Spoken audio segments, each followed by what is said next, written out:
Who's better, KD or Kawhi? Whose career would you rather have? Actually, now I'm going to ask. The way it played out, like exactly how it played out. Yeah, Why? I'm just Why? You would. Woo, that's in Durant. See, that's an interesting. If Durant never wins another one, people are not going to take those 2 rings seriously. This is going to sound like so much hate, and I swear it's not.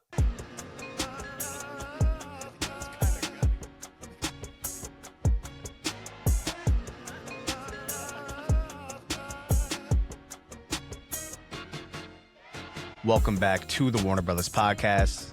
You get an OG Warner Brothas Podcast cast today.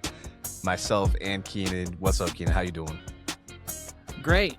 Good opening night backup of basketball, and very excited to see where the back half of the season goes. I'm ready. I'm getting ready for the playoffs. I'm getting really excited for it. So we're almost there. We are about 7 weeks. 7.5 weeks roughly from the playoffs, and like probably that makes it like 6.5 weeks till the play-in, which much like how me and Keenan complain about All-Star break, you will get to hear me complain about the play-in. I still don't understand why we have it. That's just me. It's ridiculous. There's no need to have it. There's no need for 67% of the league to have a chance to win a championship going into the first play-in game. There's no need. Why? There's no need for 20 out of 30 teams to be there. It doesn't make for anything. We only got we got a couple cool games out of it, but I would have rather seen the 8-seed Warriors and the 7-seed Lakers just going as the 8-seed Warriors and the 7-seed Lakers year one, rather than them play a close game and then the Warriors lose to the Grizzlies and then the Grizzlies go on the first play. We don't need all that. Just as an example, 7 and 8 right now in the East. Magic and Heat each at 29 wins. Hornets are the 10th seed at 26. So they're a good 3 games behind. Hawks are 2 games behind, 2.5. Like, not bad. Whatever. And let me just see the West for argument's sake. Maybe it won't. 7 and 8. We got 30. It's right now 29. Not terrible. So the 10 seed Trailblazers are 5 full games behind the Suns at the 7. Yep. There's no need for that. Why play 82 games, right? But there's going to be a time, and maybe there already has been. I hate the play-in so much. I probably, the records are the records. I don't think we've had an egregious one yet, but there's going to be a time where the 7th and 8th seed are like 10 games ahead of the 10th and 11 and are, again, those seeds are there. The 7th and 8th seeds were there originally because those are playoff spots, right? So if we're going by old rules, Suns and Warriors, and then who did I say in the East? Magic and Heat. Yep. All 4 of those teams are playoff teams and have earned it by at least a couple games. I could see if it was like a half game, but I don't get it. I don't understand. And I don't know, like a team like the Hornets who have been surging as of like the last month and a half. This would be the time where like, okay, they got to buckle down because they are still 3 games behind the Miami Heat to get to that 8th seed. And that's where the bad start to the season could hurt them. And I get the cool thing of like, you give them a chance, but at the same time, it allows them to cope. Now they're locked in at the 10. And so like, if the Bucks are not trying to really win games and the Bulls might be giving up their ultimate play-in spot, it's going to be interesting to see them. Like, I'm really shocked like that they might not have their play-in spot. It's almost grandfathered to them at this point. The Hawks, the Heat, and the Bulls are grandfathered into it, and you just rotate a team. But like the Hornets should be in like, obviously, they want to try to get up to as high as a seed as possible, but they are in like we got to win a couple games to get in, but we still have the chance. But instead of having to be in desperate mode, and the Grizzlies are 5.5 games back of the Blazers, but if the Blazers fell off, the Grizzlies technically could like have the chance rather than being 10.5 games back of the Suns. So it's dumb, but we don't need to focus on it anymore. We'll complain about it when we see the matchups again. Yeah, we got about. Like we said, I got about a month and a half before you will hear us complain and make the same exact claims again. 100%. It'll be the same conversation we're going to have right now, just in about a month. Keenan, real quick. Yep. I think it was yesterday where Shams drops the news that, I don't know if it was the board of governors or the owners, whatever, they had a meeting about tanking. And they figured out rules to curb tanking. Is that an apple juice box right there? we're taking it back to preschool and kindergarten on this podcast right now. Okay, all right, apple juice. Yeah. Wait, time out. I thought you couldn't drink apple juice. Juicy juice. Wow. All right. I thought you couldn't drink apple juice. Is that true, or am I making that up? No, as a kid, it ran through me. As an adult, I've been better. So I'm okay. Now that I have control of my bowels. So as a kid, it just... You get diarrhea from apple juice? Yeah, instantaneous. It was like within 10 minutes. It would just go. I couldn't help. Was this with any other juices or any foods? Nope. Just apple juice? Just apple juice. Apple juice killed me as a kid for some reason. And you're fine now. I'm fine now. Yeah, it doesn't run through me and kill me. So if you chug that apple juice right now, what would happen? I'd have a regular body, and maybe in 2 hours something would hit, but not right now. Honestly, I don't know what happened. You were apple juice intolerant. I became okay. I don't know what happened, but I am okay. It's weird that it was apple juice and not any other juices. As a kid, it killed me. Yep. I'm trying to make sense of that. I almost want to do research on that right now. I have no idea. All I know is that apple juice used to kill me as a kid. Mom can confirm it, and then now it doesn't. So, don't know. All right, let's real quick. Let me pull up Sham's Twitter. Let's pivot back. Back to Shams and tanking. I could talk for 10 more minutes about apple juice and diarrhea, actually. But shout out apple juice. Is that what we're doing? Shout out apple juice. Is that what we're just shouting out the apple juice. That's all. So, all right, here we go. First round picks can be protected only top 4 to top 14. Lottery odds freeze at the trade deadline or at a later date, kind of like that one. No longer allowing a team to pick in the top 4 in consecutive years and or after 3 consecutive bottom 3 finishes, like that one too. Teams can't pick top 4 the year after making the conference finals. That one I don't understand. That one's don't like that at all. That hinders the Thunder for making a phenomenal trade. Yeah, right. They make the conference finals, but they make a trade with the Pelicans that benefits them in the future. The Celtics couldn't have drafted Len Bias after they did. Obviously, he never played. Rest in peace, Len Bias. But that seems crazy to me. Go on. Also, how many times has that happened in your lifetime? Never. I can't even think of one time where that happened. The next year after making the conference finals, the only example I know actually is that Len Bias example, and that was the finals. But yeah, that's the only example. There's been a couple. I think actually the Thunder are in that position this year. This year they're in that position. Yeah, that was the Thunder in the position this year, but it's not often. I think the Warriors were 1 year removed when they drafted Wiseman. Yeah, I mean that was the COVID draft, so that would. Or so 1 year, yeah, but 1 year before they got it, so nothing crazy. I don't know. Lottery odds allocated based on 2-year records, so it's 2 years combined records. Then you come up with the lottery odds, kind of like that as well, I guess.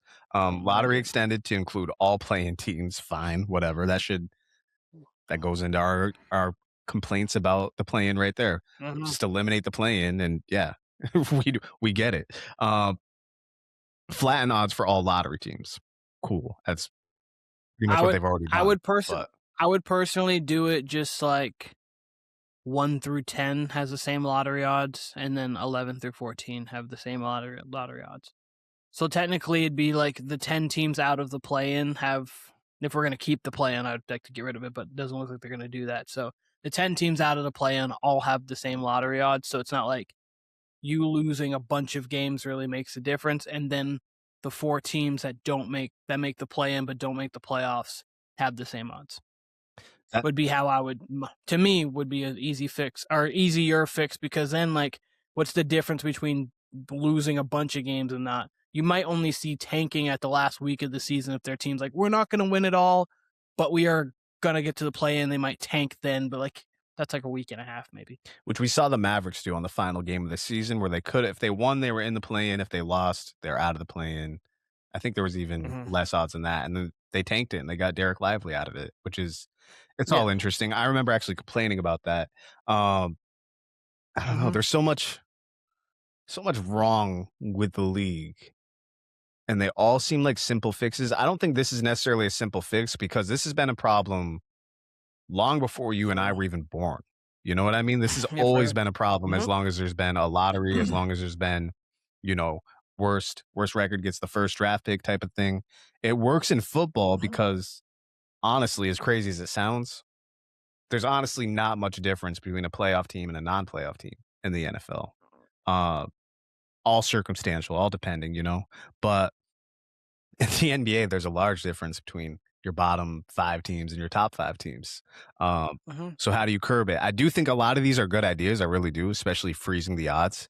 That eliminates what happens with the Jazz this week. I still think, like you said, teams would find a way to tank. I don't know. I still wonder if it curbs it exactly. I can't help but think, Keenan, if David Stern were in charge of this league, if the Jazz, like what happened with the Jazz this past couple weeks, it would not happen. It would not happen because, I mean, Adam Silver fined them $500,000. To an NBA franchise, that's like $50. You know what I mean? Like, that's nothing. Yeah. That's nothing. I'm not going to lie to you. Genuinely, I would have fined them, cut them like $1 million or $2 million, and then said, hey, if we do anything like this again, you're just picking 30th or your first round draft pick is just no longer here. It's null and void. Like, try to tank for a pick and see what happens to your pick. Like, that's just tell them right there. It's flat out, don't do it. And then next year make a rule, hey, you do this egregious thing, no first round draft pick. You aren't going to do it. Yeah. Then you're like, just no, I'm not doing it. I just wouldn't do it. So, yeah, I don't think David Sturvisser would just say. There would have been some heavy hand. Something would have happened. I don't know. It bothers me. I mean, we still get this Clippers situation that has been lingering since I think the week before the regular season started.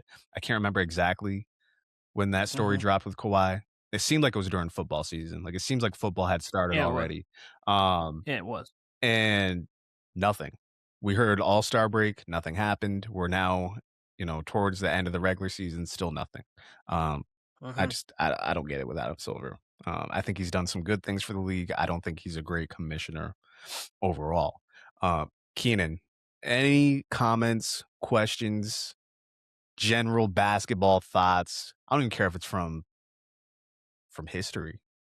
You got some good NBA history. You consider yourself an NBA historian. Anything, any hypotheticals? I know you randomly will bring up some shit, so I'm I don't have any random hypotheticals right now. Lately, what's been in my mind is when I saw Steph was going to sit out another 5 games. It's like the Warriors will probably make the play-in, not do anything. They'll lose in the first round in 5, if that. Speaking of tanking, if there's one team that's smart to just shut Steph Curry down, I thought of this, Keen. This is what I would do if I was the Warriors. Actually, this is one I thought of. Because you can't really fake an injury. It's a knee injury, right now for Steph. What I would do if this was me, doesn't even have to be Steve Kerr. If I was Draymond Green and I'm looking at it, I'm like, all right, we're not going anywhere. I'd be like, Steph, because all he does, I mean, not all he does, but his game is predicated on running around screens, right? I would if I'm Steph, I'm coming around, like, run a baseline, about to turn the corner. I would just slam myself either into Draymond, into another player, fake a concussion. You could easily get 2 weeks out with a fake concussion.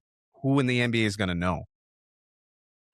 Concussion protocol? Yeah, no, he didn't pass. That's 1 week. That's 2 weeks easily in the NFL. You're telling me Steph couldn't get 2 weeks off easily?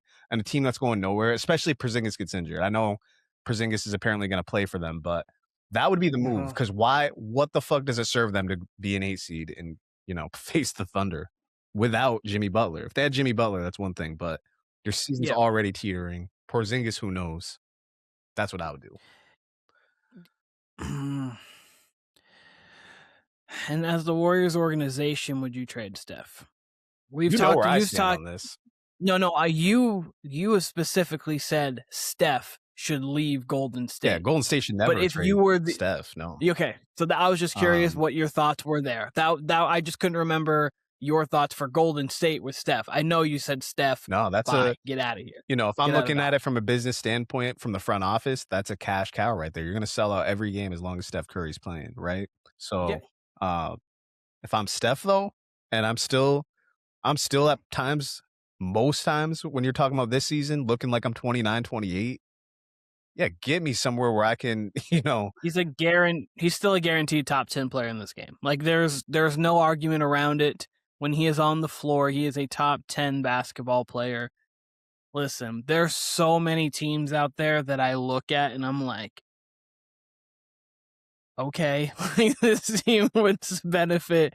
I mean, obviously every team would benefit from Steph, but like a team that would make a trade and you're like, oh, like, could you imagine the Rockets putting together some trade package for him, and then you have like a bunch of long athletic wings around Steph, or the Spurs doing it, and you're like, hey, here's this Wemby and Steph pick and roll. You give up maybe De'Aaron Fox and somebody. Like, what? Like, what are you doing? Like, you can't. It's upsetting to me because a guy who is clearly still one of the best players in the world is not going to be able to. And yes, last year we got robbed a little bit of it by injury. Obviously, he had to play a lot to get to that point, but he could have went on a special run last year maybe, and he got injured. It would have been a fantastic series to watch. Warriors and Clippers. Yeah, they absolutely could have. They absolutely could have beat the Timberwolves. They absolutely could have beat the Timberwolves if Steph is out there healthy. Do I think they get to the finals? I don't. I think the Thunder were better than them. But hey, what if Steph goes nuclear and averages 38 a game?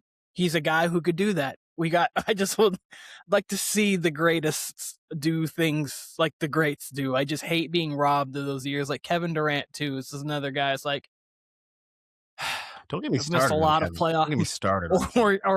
And then this one's an injury sake, but Giannis, where we just haven't put the greatest team, and there's been injuries around Giannis too. And it's like last year against the Pacers, he was like 34, 12, and 6 a game, and they lost in 5. It's like, man, Gary Trent, what are we doing?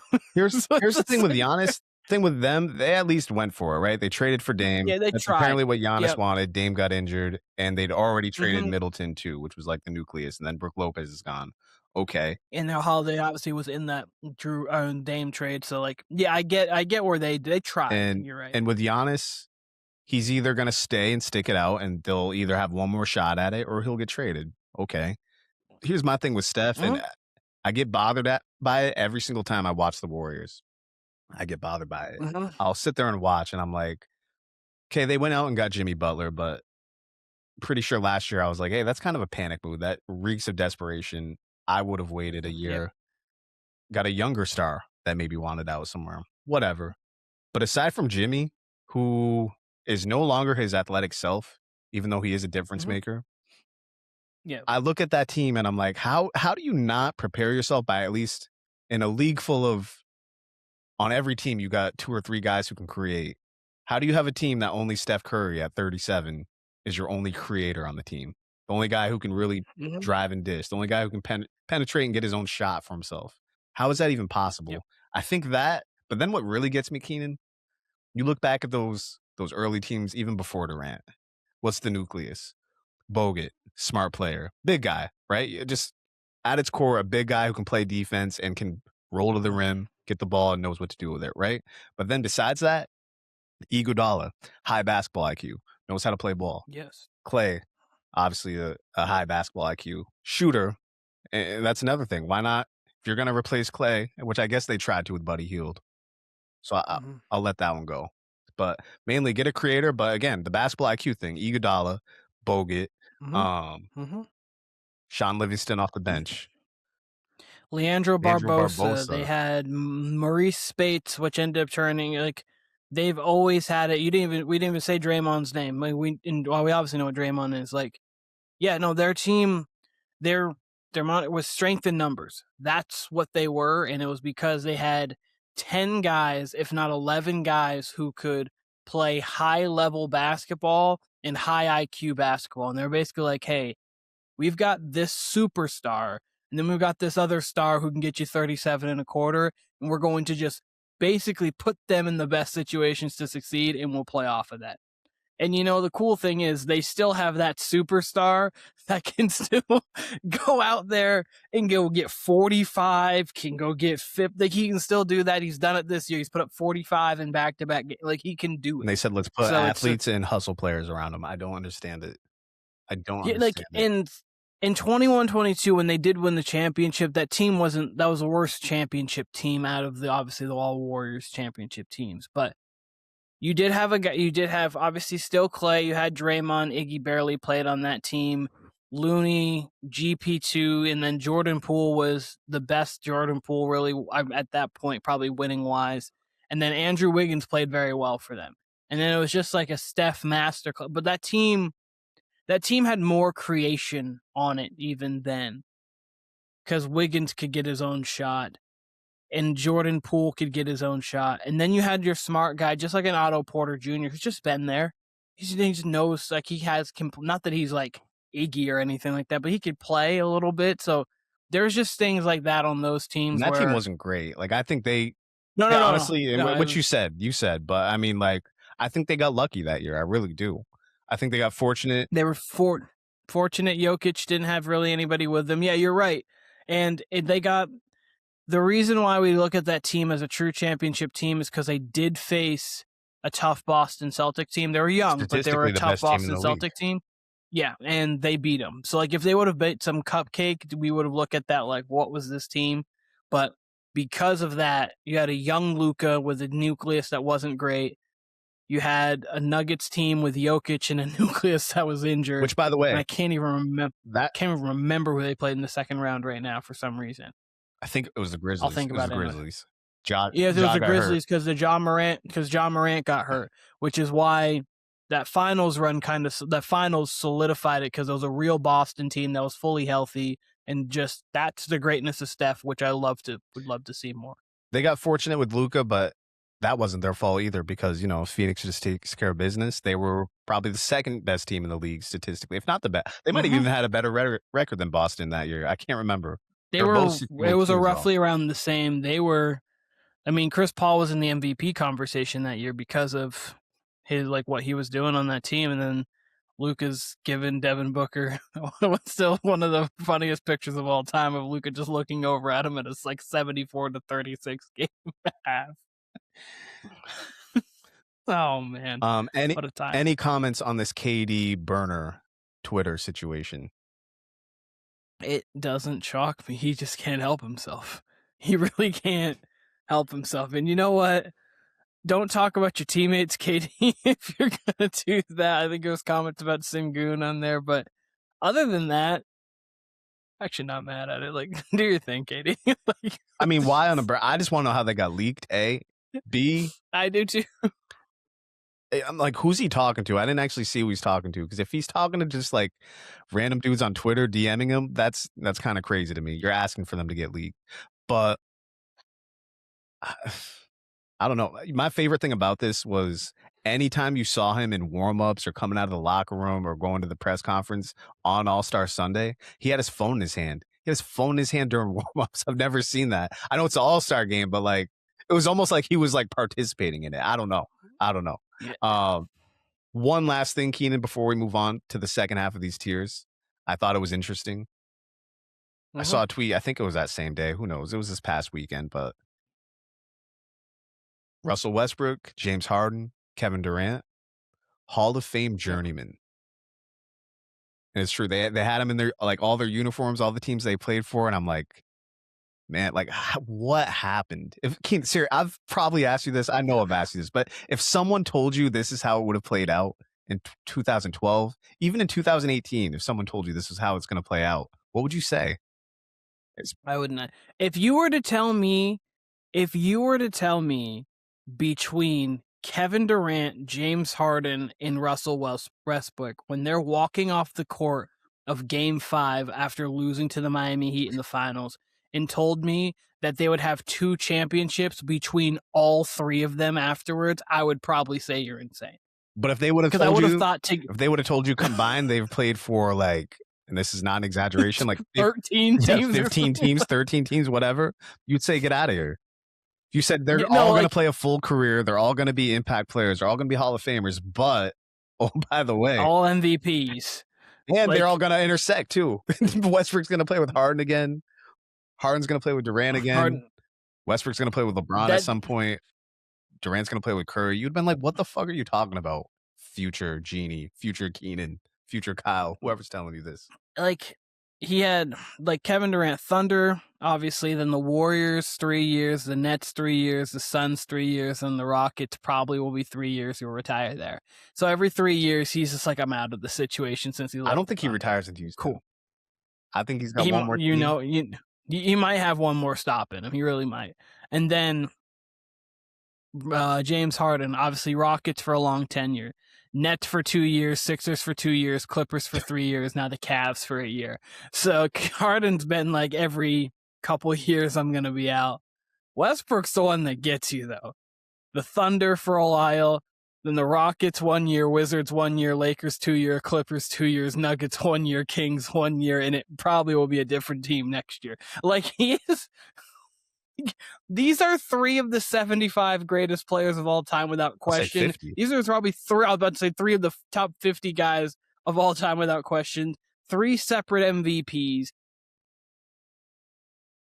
All of them have been in the top 5 to 10 conversation in the world of basketball player. And you would swear they were JJ Redick. Like, I just don't get it. Adam Silver's NBA allowed it. As far as Durant and Harden, Adam Silver's NBA. Yeah, because it got to the point where, like, players don't hit free agency anymore. Free agency is almost not a thing. I'm going to actually bring something up here in just a second because I just saw something. Okay. So free agency is just, like, not a thing anymore because people will get, like, sign their deal because they'll get their money and then basically be like, no, I'm leaving. I actually wanted to trade. I didn't want to play here for 4 more years. Actually, even though I didn't care to be. Yeah, you're right. I signed it, but I'm just gonna sit out until you trade me after 1 year. I'll respond to this probably after I am off of this pod because obviously we're podcasting. Shout out JB. He's a guy who works at Dick's Sporting Goods in Bristol, and he just texted me and said, "Who's better, KD or Kawhi?" I feel like we've actually, Keen, I swear to God, we've had this. I think we have done this before. It just made me think. I mean, I just read it, which is why I'm just bringing it up now. And you have a strong argument either way. I would go KD. In a vacuum, it's KD because he's like one of the greatest prospects we've ever seen. I mean, this dude was built in a lab to score, for real. But hey, man, Kawhi, on a given night, he can beat LeBron, KD, Steph, Westbrook, Harden, all those guys. Kawhi can beat. Has proven he can. Shit, you name him, he can beat them. So, and so, whose career would you rather have? Actually, now I'm going to ask. The way it played out, like exactly how it played out. Yeah, Kawhi. I'm just making. Kawhi. You would. Woo, that's in Durant. See, that's an interesting. If Durant never wins another one, if he never wins another one, people are not going to take those 2 rings seriously. They're just not.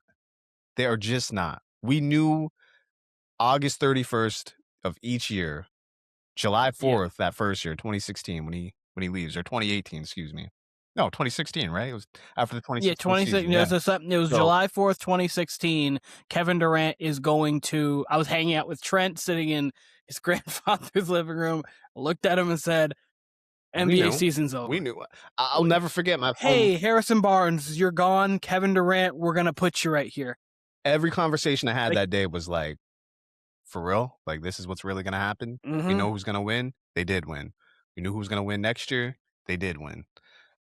Yes. 2019. We knew who was going to win the year after that, and there were Kevin Durant's Achilles injury and probably a Klay Thompson ACL from beating that Raptors team. I'm sorry, Kawhi. I actually thought they were going to lose in 2019. I thought the writing was on the wall for them to lose. I never would have guessed it would have been the Raptors.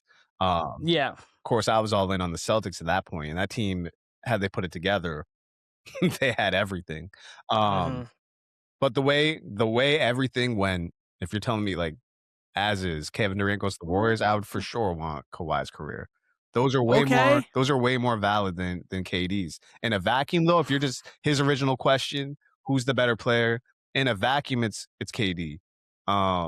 Who do I want on a given night? On a given night, if you're telling me it's Game 7, Kyle, you get to construct a finals team, and I only have the choice between Kawhi and KD for my number one, it would be very, very, very hard to pick against KD. Or excuse me, Kawhi. It would be harder to pick against KD too. Like KD, one thing, he don't not show up.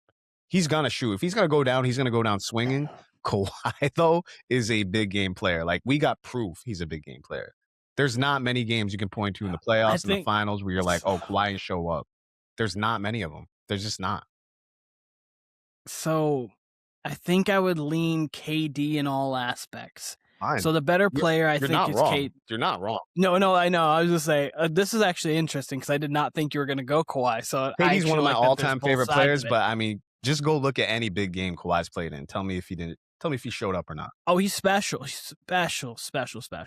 So I would say Kevin Durant's the better player all time when you're going. I just think the fact that Kawhi's been injured so much has made, like, when you're going all NBA teams and things like that, it's made it difficult. So that's why I would lean Kevin Durant's career. I think his resume is a little bit more impressive.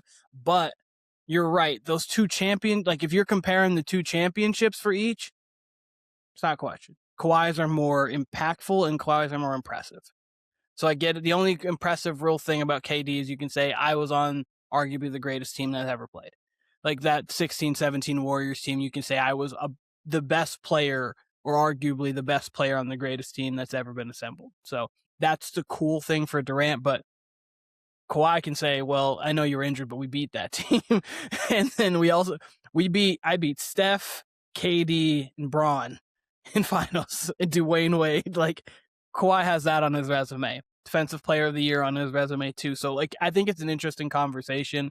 I'd take KD for all of them. In Game 7, think I'm leaning KD. They're both bringing it, but yo, Kawhi, come on, like Kawhi. Someone bring up a game for me. Bring up a game for me. Anyone. Listeners, viewers, Keenan right now, anybody, just point to a game, big game that Kawhi's played in where it's like, oh, he ain't do it. I can't. There's not one of note that pops into my head that wouldn't be before 2014. Because, like, the one you could say would be arguably Game 6 in 2013.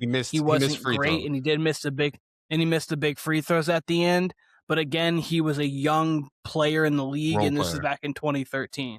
So, like, I understand he won MVP of the finals in 2014, but that was just a collective team effort, and he played good defense on LeBron, even though he averaged 30 on the series. After that, though, there's not a game that comes to memory. So, like, I don't know. Like, and there's, with your great stars, there is, because there's not like there's a couple specific games I have for Kevin Durant. To be Game 6, he wasn't great at all against the Warriors. Obviously, Steph would be Game 7 against the Cavs. Obviously, LeBron's just the 2011 finals, which I could have a whole pot on that. LeBron's got a couple of them. Yeah, no, LeBron's got, like, post first championship was mostly LeBron's. And then after the championship, he's got, like, a couple. Where it's like he's not even, like, bad. It's like 23 points off inefficient shooting for LeBron rather than like a 6-point, like, bad game. After his championship, not many you can really point to. Pre-first championship, there's a few.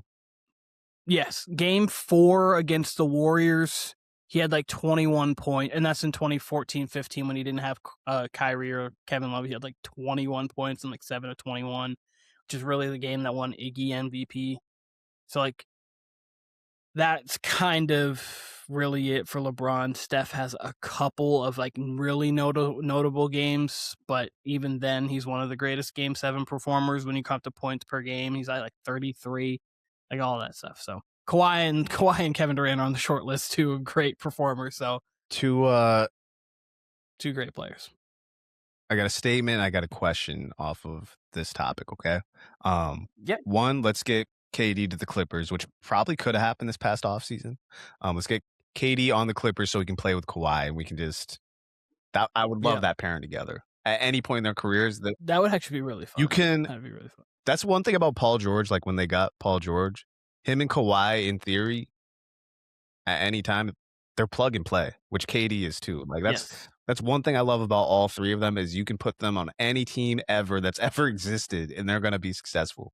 I know people love to shit on Paul George, but in his prime, I could do a whole Paul George podcast because, man, I thought people gassed him when he was, when he dunked on Birdman and all that. And I think people have overshit on him the last few years. So yeah, because people were talking about him like he was Derrick Rose, and I say Derrick Rose because like the real foe in the Eastern Conference to the Heat, but he wasn't that. But and then so like people were like he's a top like 10-5-ish adjacent guy, and I was like, that's a little high, so I get what you're talking about, even though I loved his game. He's so smooth. Like such a great player. And then it got to the point where people were like, playoff P, not good at all. And it's like, well, guys, he's actually really good. Which was kind of deserved because he tried to call himself playoff P. And he even had that commercial with Gatorade where it had him like making the buzzer beater. And then he had the terrible, I believe, I think it was him that had the terrible Game 7. Probably. With the Thunder. Probably. Like, I would think he had like a horrendous Game 7 with the Thunder. And also Paul George was on the Thunder with Westbrook. That's just something so many stars like, gonna get lost because it was like the player just gonna get lost in history. Like it's just Paul George on the Thunder for a couple of years. You're like, wait, when did that happen? The other thing I don't like that I hear about Paul George's career where I'm like, can people shut the fuck up? Is people said like we were robbed, of prime Paul George years when he broke his leg on Team USA. I'm like, he was on the rise when he broke his leg on Team USA. He was still like, and then he entered his prime and was that dude for a little bit. Like, he was still like, we did get robbed of like a year, but like, here's the thing. He averaged 23, 24, 22, 28. He was in the MVP conversation with that Thunder's team at 18. Like, outstanding. We weren't robbed of it. And yes, the game I was talking about was actually a Game 6 against Utah where he went 2 of 16, 0 of 6 from 3, and had 5 points and 6 We all watched that game together. He got fouled at the end of that game. I'm still actually upset about that. That was a blatant no call by the refs. That everyone just kind of glosses over. Like, Gobert jumped his bitch ass into Paul George. Yes, Melo only had 7 points, and Westbrook had 46 on 43 shots. I remember Westbrook. I remember this because you and Aaron the whole game were just calling Melo fat. That's really all I remember about that game. Every time Melo would get up a shot, Aaron's like, "Look at this fat ass kid." I'm like Melo's just fat now. I'm like, I can't. And I'm over there trying to back the Thunder because I want to see a Game 7, and you and Aaron is over there like, what's Melo doing on this team? He's fat. And I can't say anything. I can't even say anything to that. He didn't look great. I mean, he ended up like turning it around and becoming cool, but like cool again, I should say, because obviously he's a Hall of Famer. But also that brings up like real quick before we get. So I still haven't got to my second question yet. So go ahead. You haven't got to your question. It's a quick question. I was just thinking that. This one's just a quick thing. I just miss you said we watched games together. I just miss the want to really get together for big games. I feel like it's not like the want is not always there. It's almost like we're in different spots now, so it doesn't make it as easy. But it was always like, finals games. We were together for 5 of the 6 or 7 final games that were there. It's like we're trying to. Guys, you coming over for Game 3, or guys, we're going there for Game 4. Like, we were always together, and even big conference finals games we watched together with friends. So I miss that. I do think that this year's playoffs will breed some of those games. I think as long as, knock on all kinds of wood, pause, but as long as, especially in the West, if the teams in the West stay healthy, oh my God. Yep. Oh my God, are we going to get some matchups? Even in the East, though. First round's going to be great, but that second round, oh my God, that second round is going to be cinema. Yeah, cinema's right. Cinema's right. My quick question, because you mentioned your coworker, Keen. This podcast has been 2 years in the making. Where you told me you had your 2 friends that want to come on and debate music or talk music. Where they at? We need to make this happen. So, and this wasn't even them. This wasn't even them. Shout out Daniel Reed. Shout out Princey. From there, I've reached out to Daniel Reed, him having a kid, he got a new job. So there's been some times where he's been there, but because wasn't one of them centered around Lil Wayne? It was Princey's was centered around Lil Wayne, and I think Kendrick Lamar, because this was definitely around the beef time too, that they were. And Reed said something. Reed just said something the other day. I can't even remember. He said something probably about J. Cole's much better than Kendrick. I think in the group chat just to get me riled up. He does he does these things just to get me riled up. Hit them in the group chat and tell them we want them on the WBP.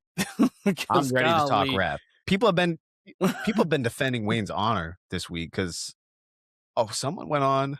It's some new artist, I think. He went on and said like Lil Wayne doesn't rap about anything. Like he just raps about bullshit. Like he doesn't really have meaning to his lyrics. And then people were coming back with examples of like Wayne rapping real shit. And I was like, oh, I love this. Love Wayne getting his shine. Yeah, a lot of Lil Wayne, he is just trying to bar up, which is fine. Let me ask you, Keenan. Which is fine. Lil Wayne or Kendrick? Who's a better rapper? I feel like we gotta separate a separate podcast for this, but I've never even pondered this until this moment. Who's the better rapper? I would still lean Kendrick, but I get I would get people saying Lil Wayne. I get what people saying Lil Wayne because Lil Wayne's a better punchline rapper.